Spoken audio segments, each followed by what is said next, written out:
After years of living under our Homeowners Association's iron fist, they finally crossed the line. It was a Tuesday, much like any other, when the dreaded notice appeared. It wasn't just any notice. It was a declaration of war, a bright orange slap in the face taped to my front door. My fees were being raised, a whopping $500 per month, because I supposedly had too many cars in my own driveway. What they didn't know, what nobody knew, was that I'd been quietly, strategically buying up properties in our neighborhood for years. And now it was time to show Brenda, our power-hungry HOA president, who really owned this community. Would she accept defeat gracefully when I revealed my meticulously crafted secret? Doubtful. Welcome to my channel. Please subscribe if you want more HOA and Karen stories. I never wanted trouble with our HOA, I truly didn't. But that Tuesday morning, holding that flimsy, infuriating piece of paper, my hands trembled with a mixture of rage and resolve. Immediate HOA fee, increase $500 monthly, violation, excessive vehicles on property, 3 cars. 3 cars, that's what this was all about. My work truck, a sturdy Ford F-150 that I needed for my construction business. My wife Sarah's sensible Toyota Highlander, essential for her hospital shifts. And the used Honda Civic we'd lovingly bought for our daughter Emily's 16th birthday just last month.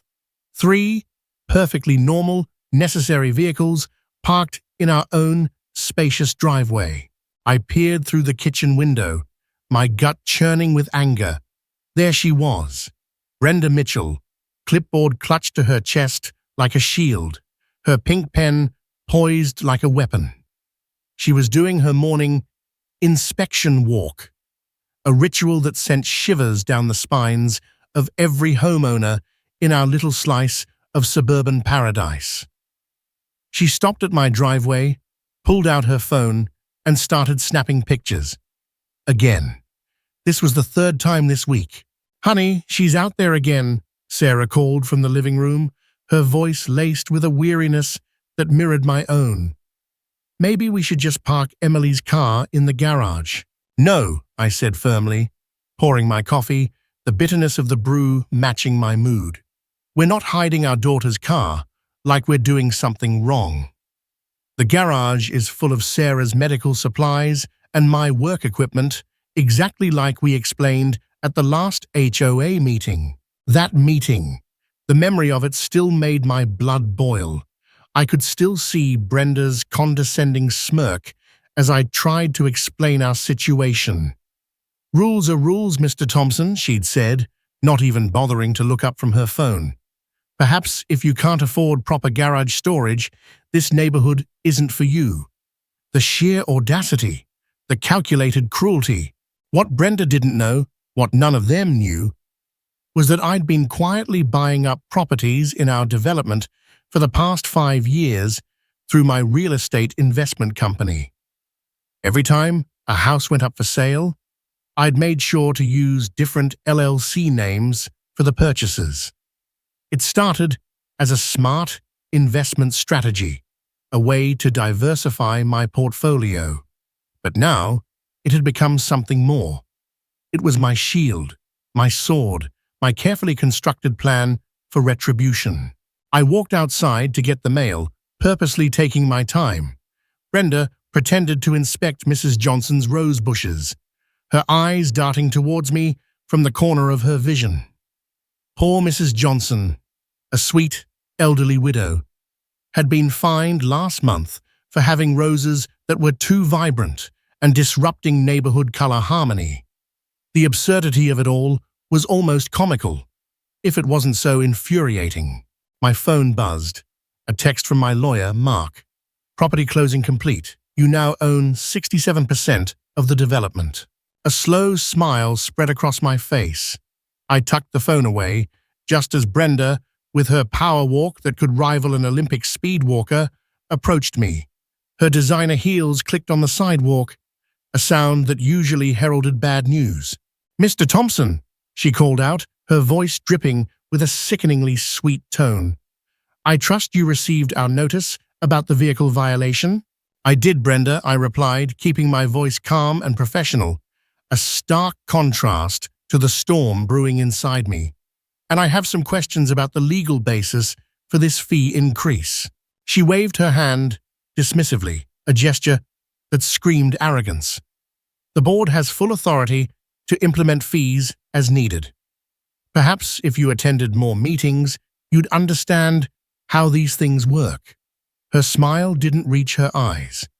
It was the smile of a predator, confident in her power. Little did she know, I had attended every single meeting for the past 5 years, albeit through proxy representatives who owned the other houses I'd purchased. I'd sat back, a silent observer, documenting every one of Brenda's selective enforcements, every questionable fee, every blatant abuse of power.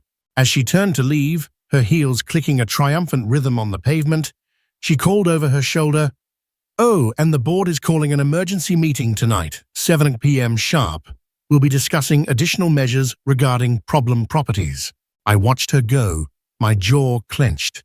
Then I pulled out my phone again and texted Mark. "Time to prepare those documents we discussed. Brenda's making her move tonight." Just then, Emily's Honda pulled into the driveway.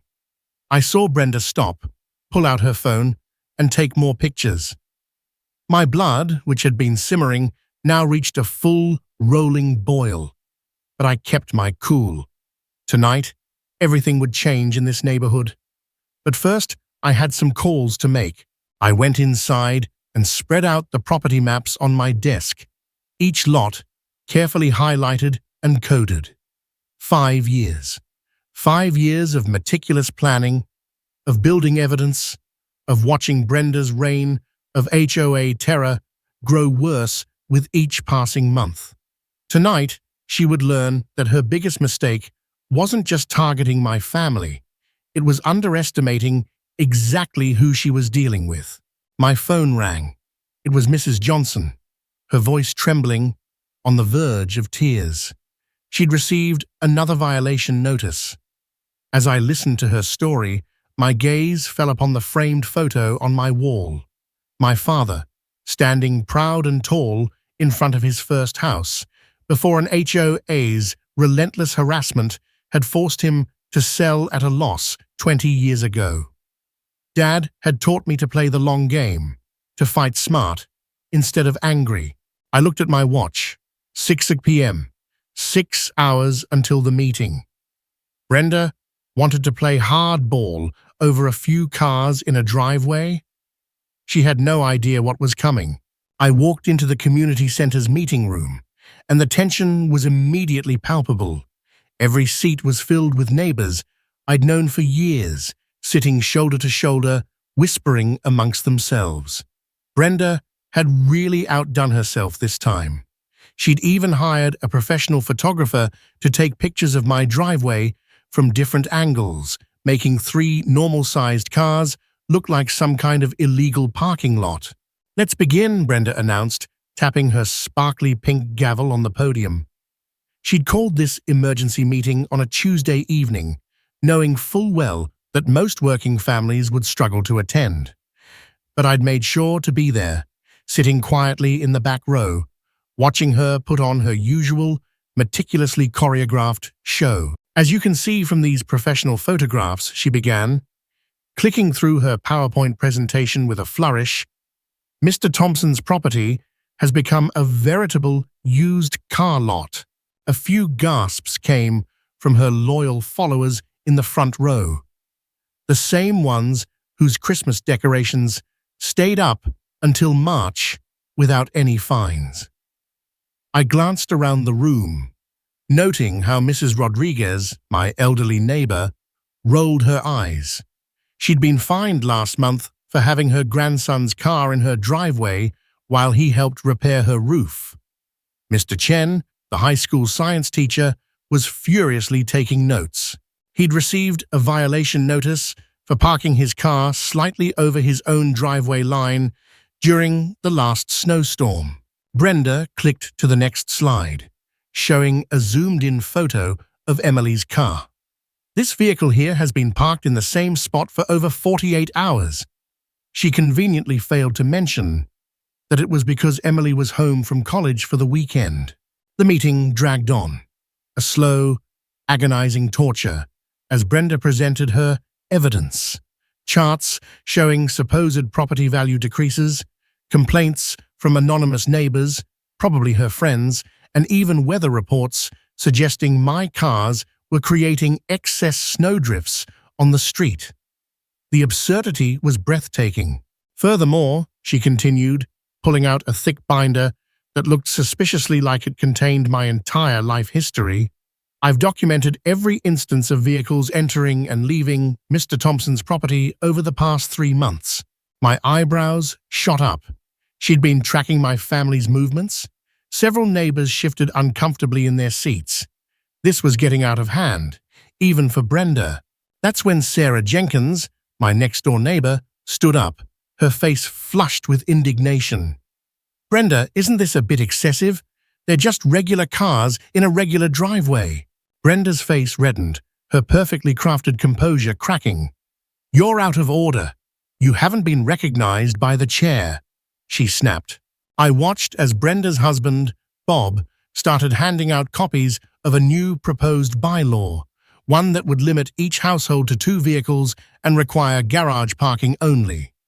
The sheer, unadulterated gall of it almost made me laugh. Almost.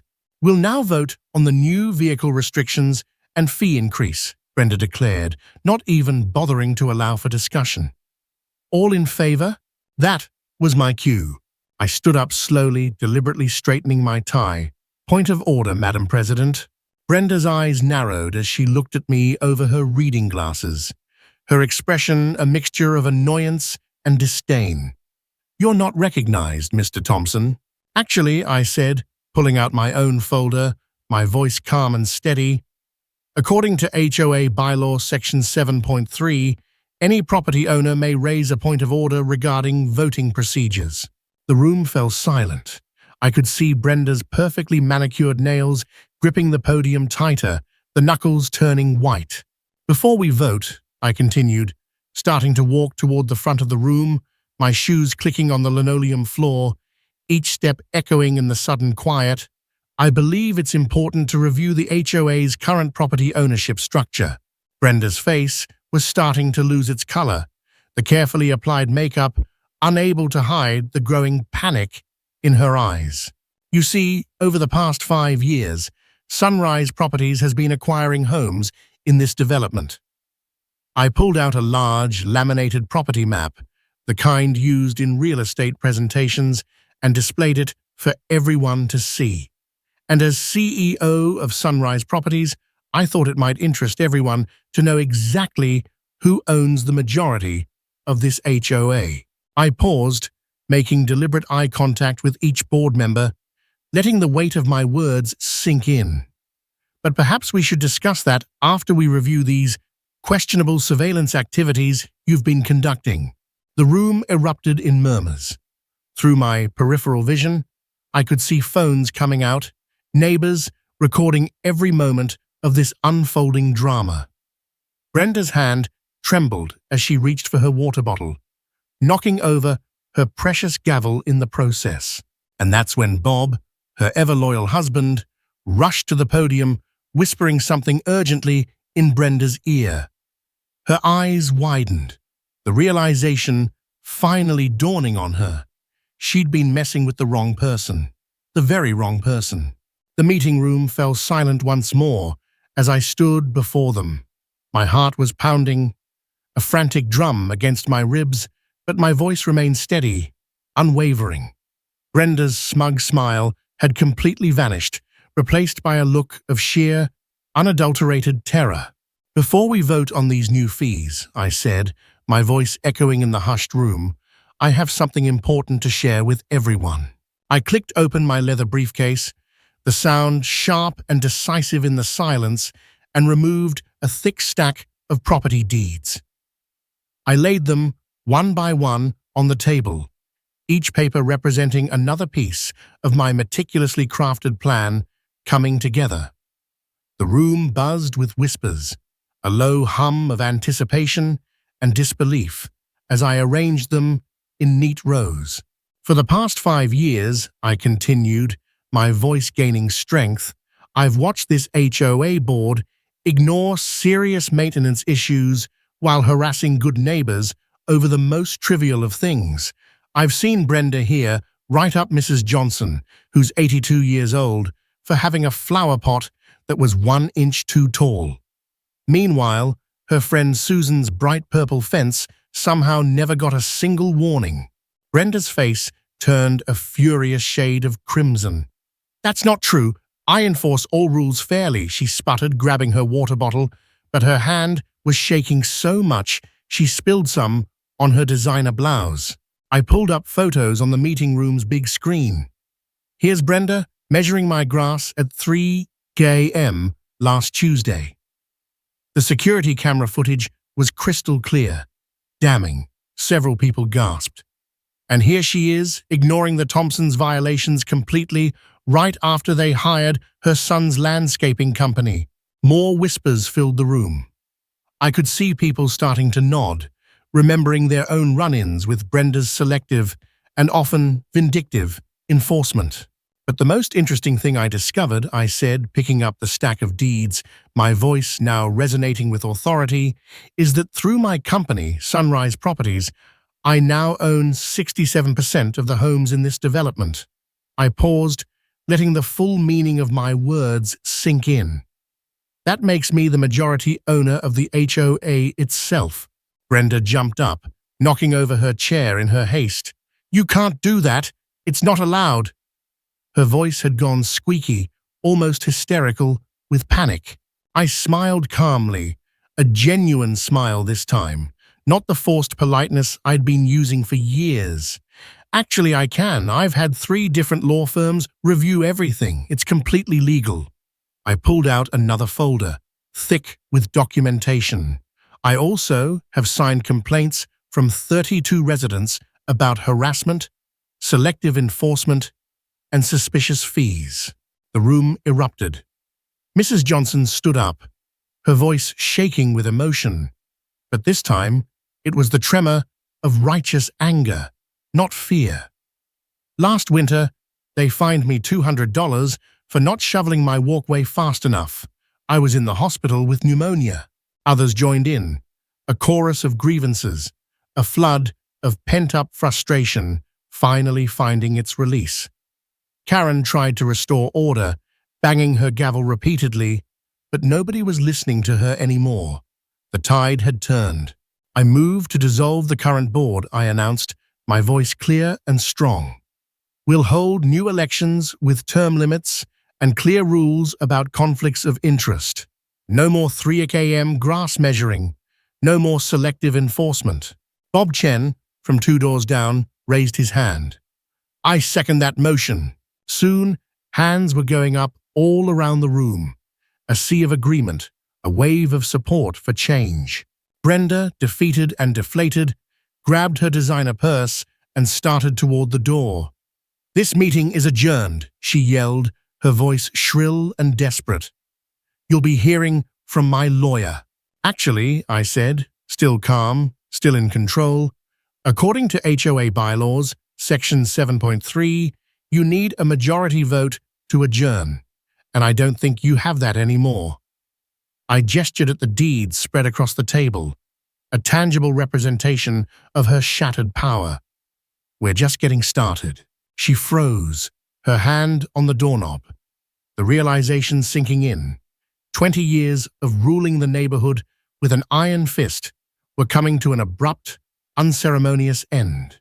"Now," I said, opening another folder, the anticipation in the room thick enough to cut with a knife, "let's talk about those mysterious pool renovation fees from last summer. The ones where $50,000 disappeared, but the pool never got fixed. I have some interesting bank records to share." Brenda slumped against the wall, her face pale, her carefully constructed facade crumbling before everyone's eyes. She hadn't noticed yet, but a local news van had just pulled into the parking lot. I'd invited them to cover our community reorganization meeting. The next few hours would change our neighborhood forever. But first, we had years of Brenda's secrets to uncover, and I had every single receipt. My careful planning, my patience, my unwavering determination was finally paying off, and the best part was still to come. I walked into Mark's, my lawyer's office on Monday morning, to find a barrage of angry voicemails, 20 to be exact, all from Brenda. She discovered my company's property records over the weekend and was threatening to sue me for secretly trying to take over the neighborhood. I couldn't help but smile, a genuine, unrestrained smile. She'd finally shown her true colors, the colors of a desperate, cornered animal. But Brenda wasn't just angry, she was scared. That evening, she went door to door, a modern-day Paul Revere.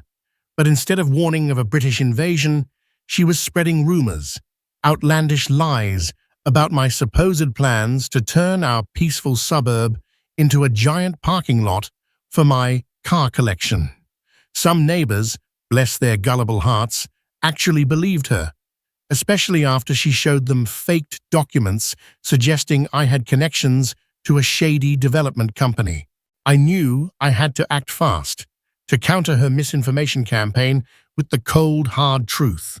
My security cameras, strategically placed around my property, caught Brenda sneaking onto my property at midnight, taking close-up photos of my car's license plates. The woman was obsessed. The next day, she filed her lawsuit, a rambling, incoherent mess of accusations, claiming I'd broken HOA rules by buying properties through my company. She even tried to get an emergency court order to freeze my voting rights in the HOA. That's when my months of careful planning, my meticulous documentation, truly paid off. Mark revealed our secret weapon, a detailed, comprehensive record of every HOA meeting for the past 5 years. We had videos, meticulously time-stamped, showing Brenda giving her friends and cronies passes on their violations while harshly fining others. We had copies of checks, irrefutable evidence, showing she'd used HOA funds to renovate her own backyard. A luxurious oasis, complete with a heated pool and a built-in barbecue, all on the neighborhood's dime. Best of all, we had emails, her own words, where she bragged about using her power to keep undesirable elements out of the neighborhood. The sheer, unadulterated bigotry was shocking, even to me. The judge's eyes got wider with each piece of evidence we presented. Brenda's face turned a deeper shade of crimson when we showed the time-stamped footage of her measuring my grass with a ruler at 3 a.m., a scene so ridiculous it would have been comical if it wasn't so pathetic. She squirmed and fidgeted as we showed photos of her taking pictures of Emily's car, of placing threatening notes on my neighbor's doors. Her lawyer, a slick, expensive type in a tailored suit, started sweating profusely when we presented proof that she'd altered HOA records to hide her friends' unpaid dues. But the real shock, the moment that truly brought the house down, came when 3 former board members stepped forward, brave souls willing to risk Brenda's wrath to tell the truth. They testified under oath about how Brenda had bullied them into approving unfair rules, admitted to targeting specific homeowners she didn't like, and even bragged about using HOA fines to fund her yearly trips to Hawaii, luxurious vacations paid for by the very people she was oppressing. The courtroom got really quiet, so quiet you could hear a pin drop when we showed Brenda's social media posts where she mocked elderly residents who couldn't pay their HOA fees. There she was, posing poolside in Maui, a tropical drink in her hand, with the caption, Thanks to all my rule-breaking neighbors for funding this vacation. Keep those violations coming. The sheer callousness, the utter lack of empathy was breathtaking. Brenda tried to defend herself, claiming she was just doing her job, but her voice was weak, unconvincing. Then we played the recording from last month's HOA meeting, the recording where she'd screamed at Mrs. Johnson, our 75-year-old neighbor, for having a bird feeder that was 2 inches too low. That's when Brenda finally completely lost it. She jumped up from her seat, her face contorted with rage, pointing a trembling finger at me. "He's trying to destroy our perfect neighborhood," she shouted, her voice shrill and piercing. "Do you know what kind of people will move in if we don't have strict rules?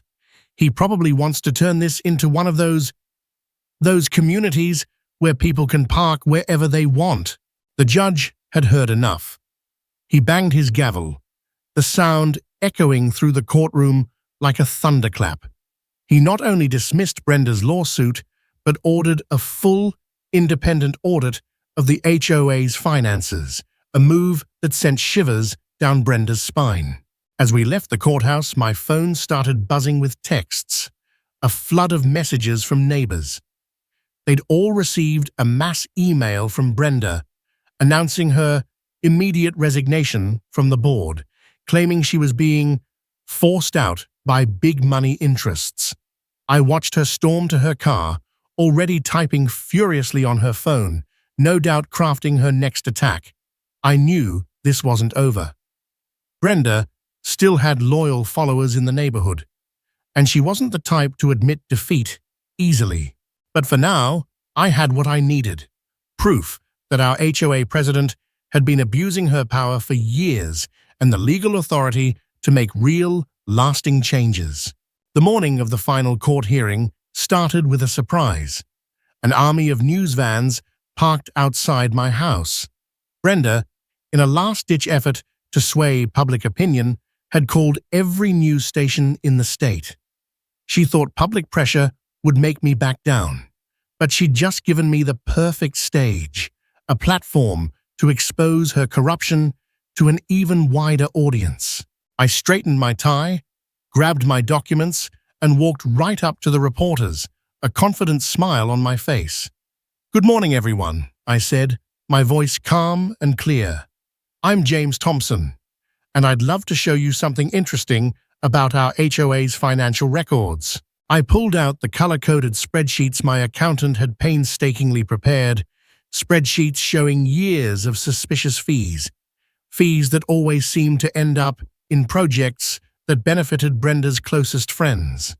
The reporters' eyes lit up, their cameras flashing, as I explained how Brenda had charged single parents higher violation fees than her golf buddies. One reporter gasped when I showed the security footage of Brenda measuring my grass at 3 a.m., while her own yard, a blatant violation of every rule in the book, remained untouched. Inside the courthouse, Brenda sat with her expensive lawyer, wearing her signature fake pearl necklace and a smug smile. That smile vanished, evaporated like morning mist, when our lawyer started presenting our evidence. We showed photos of Brenda's own house, a monument to hypocrisy, breaking every rule she'd so zealously enforced on others. Her bright purple mailbox, her overgrown garden, her son's 4 cars parked haphazardly on the street. The judge leaned forward, his expression growing increasingly stern, when we revealed Brenda's secret Facebook group, a private online forum where she bragged about targeting specific families. "Let's see how long the Thompsons last with these new fees," she'd written, her words dripping with malice. "Maybe they'll finally move and sell to someone more suitable." Brenda jumped up to object but stopped cold, her words caught in her throat, when we played the recording from last week's pool party, a recording made by a brave neighbor who'd had enough. Her voice, loud and clear, rang through the courtroom. "Of course I make up violations. How else can we keep control of who lives here?" The judge's gavel came down hard, a decisive final blow. Not only was Brenda removed from the HOA board, stripped of her power and her petty tyranny, but she had to pay back every unfair fee she'd collected. The look on her face when she heard the total, $147,892, was better than any revenge I could have planned. It was the look of a woman utterly, completely, and irrevocably defeated. I used my majority ownership to create a new HOA board, a board with a difference. We elected 5 residents from different parts of the neighborhood, including Mrs. Rodriguez, whom Brenda had tried to fine for cooking ethnic food, and Mr. Chen, whose beautiful, vibrant garden Brenda had called too exotic. The changes came fast, a whirlwind of positive transformation. Kids could now play basketball in their driveways, their laughter echoing through the streets.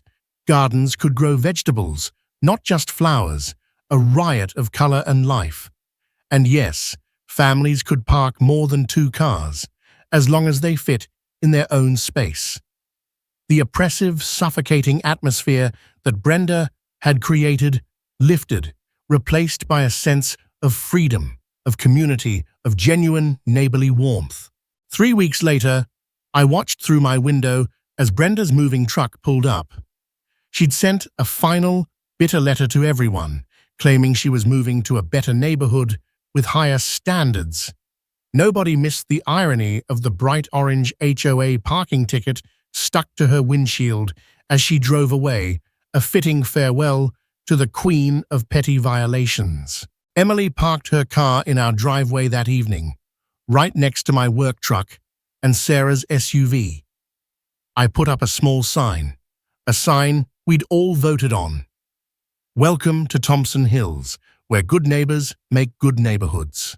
The next morning, I got an unexpected call. A TV producer had seen the news coverage and wanted to make a documentary about how we'd transformed our HOA, a story of David versus Goliath, of ordinary citizens standing up to tyranny. As I looked out at kids playing freely in their yards, at neighbors chatting over garden fences, I smiled, thinking about Brenda watching it from her new house with its strict 1-car garage rule. The best part, our property values went up 15% in the first month after Brenda left. Turns out, people really do prefer living in a neighborhood where they're treated with respect instead of ruled by fear. Some of Brenda's old friends, the ones who had blindly followed her, stopped by to apologize, admitting they'd just been scared of becoming her next target. We still have an HOA, but now it protects the neighborhood instead of policing it. Every month, we use the fees for things that actually matter: improving the playground, fixing the pool, helping elderly residents maintain their homes. We even started a community garden in the very spot where Brenda used to take her yard violation photos, a symbol of our collective victory. As I file away the last of the court documents, my phone buzzes with a text. It's from Brenda's new neighborhood watch group. They're asking for advice about dealing with their own power-hungry HOA president. I lean back in my chair, a slow smile spreading across my face, thinking about how sometimes the best revenge isn't revenge at all. It's showing others how to stand up for themselves, how to fight for fairness, how to build a community where everyone feels welcome and respected. This story teaches us that unchecked power, even in seemingly small settings like a homeowners association, can lead to corruption and abuse. It highlights the importance of community, of standing up for what's right, and of using strategic thinking and perseverance to overcome injustice. It also reminds us that true community is built on respect, fairness, and inclusivity, not on arbitrary rules and the whims of a power-hungry individual. Have you ever experienced a similar situation with an HOA or another authority figure? Share your stories in the comments below. And don't forget to subscribe to my channel for more tales of justice, community, and the occasional Karen takedown.